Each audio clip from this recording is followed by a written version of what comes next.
Fala galera, então hoje eu tô aqui com o Antônio, guitarrista do Matanza Ritual. Obrigado por me receber aqui. Bom. Então hoje a gente vai mostrar rapidamente o seu equipamento, o que você tá usando para tocar e preferências, e é isso aí. Obrigado, viu? Beleza, valeu demais. Legal, eu que agradeço aí. Então vamos lá? Vamos nessa. Guitarras, o que você tá aí. usando? Vamos cara, mostrar pra gente? Eu sou endorser da Jackson, né, cara? Chega junto Vamos aí. lá. Estamos no esquema aqui logo após a passagem de som. Uhum.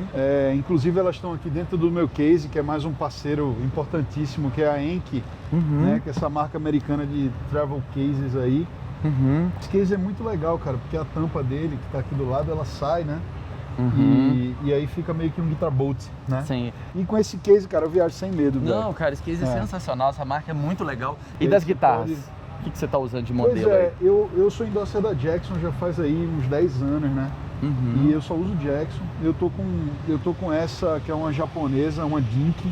Lindíssima, É hein? uma Dink japa, que inclusive essa não é nem a pintura original dela, nem a ponte original. O Ivan da Music Maker, o meu brother, Bom que é de um outro serviço parceiro, demais, né, cara? ele pintou, ele fez essa... Ela costumava ser branca, era um branco meio fosco, assim, essa guitarra. Daqueles brancos desbotados, mas Sei. não tava um branco bonito, saca? Aquele branco queimado de... E aí a ponte dela, como ela é uma japonesa da década de 90, era uma ponte que tava bem, assim, surrada, saca? Entendi. Aí eu falei, ó, vamos trocar, e aí eu pus um Agotô 0, e aí damos um upgrade na guitarra, né? E fizemos essa pintura cinza fosca, ficou bem bonita. Lindíssima, lindíssima. E essa guitarra é uma guitarra que eu levo muito na estrada, cara, porque E essa correia? essa correia aqui, ela é couro 100%, né? E essa outra correia dessa outra guitarra é que é especial da Richter Straps, né? Que é uma correia alemã, uma marca alemã, fodaça. Vou puxar aqui para mostrar para vocês. Tá com Nossa, lindíssima. Tá com os também. transmissores aqui, né? Já tá pronta pro show. Pois é. Essa guitarra, na verdade, ela é uma série X, ela é indonésia e ela é signature do Scott Ian, né?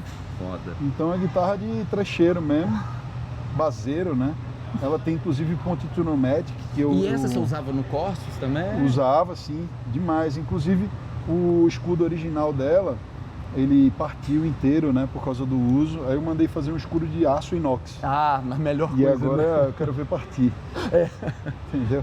Cara, E muito aí, legal. cara, essas correias Nossa, são muito fodas, cara. Você viu a qualidade do negócio, é incrível. Caramba. É a Richter Straps, né, correia alemã. Porra, foda. Uma outra marca que está apoiando aí, e eu fico muito agradecido, né?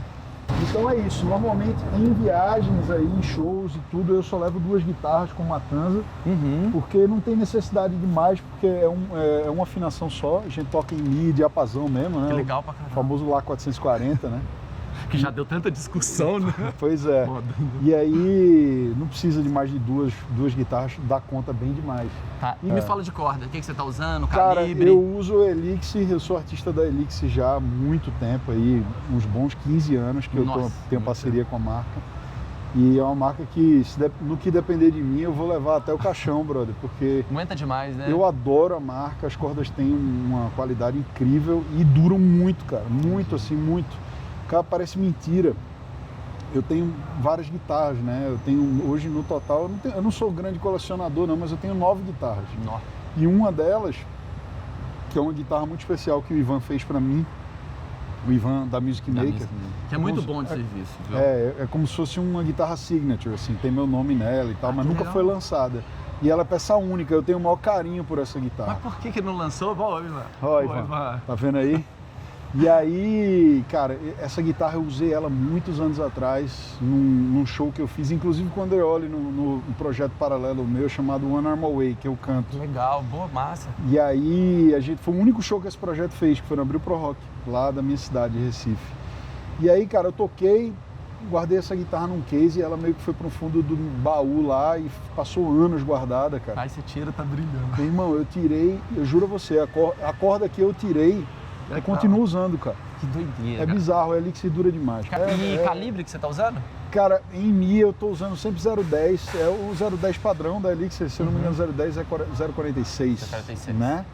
E eu costumava usar 012 e 052 quando eu tocava em Dó, que era as coisas que eu tocava na época que eu era do Corsus. Mas, cara, em Mi eu uso 0,46. E eu não tenho dessas frescuras não, tá? Que a galera tem essa mania de falar, porque você usa 0,9? Eu uso 0,8, cara, 0,9 e tô eu feliz. usei 0,9 pra caralho na minha vida e eu não vejo problema nenhum nisso. E digo mais, acho até que ainda dá mais som. Um calibre um pouco mais fino.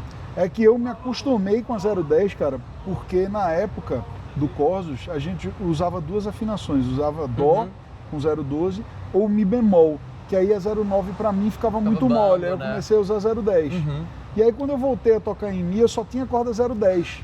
Aí eu falei, velho, bota assim, né? Aí me acostumei, entendeu? Aí ficou, hoje quando eu pego, às vezes, eu sinto um pouco mole, assim, passa um pouco do tom na hora de dar um bend, aí eu falei, já tô acostumado. Cara, acho que não me engano, o B.B. King usava, acho que 0,8, né? Então tem até umas um monte de gente, velho. O próprio Billy Gibbons, né? O Billy Gibbons usa 0,8, o Malmsteen usa 0,8. Nossa, meio tom abaixo com escalopado. O Van Halen usava, se eu não me engano, por uma época 0,8, mas usou muito 0,9 também. O Paul Gilbert desceu agora, né? Ele postou tem pouco tempo. Acho que a questão é o tanto que toca, né? Pois é, cara. Tá. E assim, eu acho que teve uma matéria muito legal sobre isso, que foi do Rick Beato. Sim. Que ele fez uma comparação lá, cara, que eu achei fantástica. Ele pegou uma Les Paul, né? Montou um rig lá pra gravação com marcha, microfonou, tirou um som bonito, de base, assim.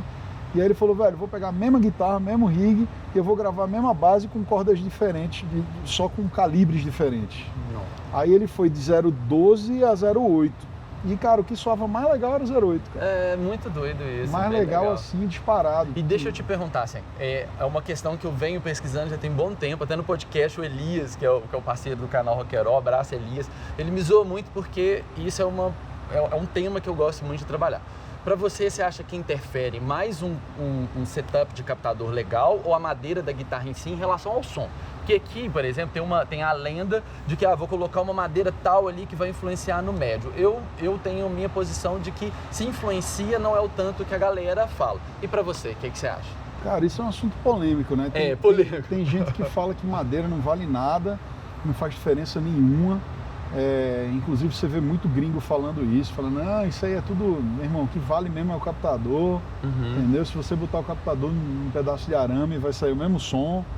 E eu tenho visto inclusive vídeos que mostram que realmente assim, os captadores prevalecem, isso aí é óbvio, né? Mas eu, no meu ouvido, na minha experiência tocando e na minha experiência tocando em diferentes instrumentos, eu sei que a madeira tem alguma influência no som. É uma influência sutil? Aquela vibração, mas, né, cara, muda alguma coisa e tem guitarras que, se você pegar aqui uma Les Paul com o mesmo captador dessa minha Jackson V aqui, vai ter nuances diferentes. A Les Paul vai mandar mais grave, ela vai ter um som um pouco mais velado. Essa minha guitarra, ela grita mais, ela é mais aguda, saca? Então, óbvio que é uma diferença sutil, mas que no final eu acho que a madeira conta sim. Legal. Isso aí eu vou fazer um teste, igual eu tô falando. Tô perguntando para todo mundo, falei, agora nós vamos fazer um teste depois. Pegar o mesmo captador, a mesma parte elétrica. Assim, pode ser que eu esteja enganado, mas eu sinto que a madeira faz diferença. É o que a gente estava conversando. Às vezes é aquela vibração um pouco a mais que a gente sente. Isso aí eu concordo também. Por isso que eu falo, ela tem uma influência, mas não é como a galera vende. Vou colocar um negócio aqui. Não, e também assim, velho. Se provarem que não tem, também foda-se. Entendeu? Agora vamos fazer de zero frescura com isso.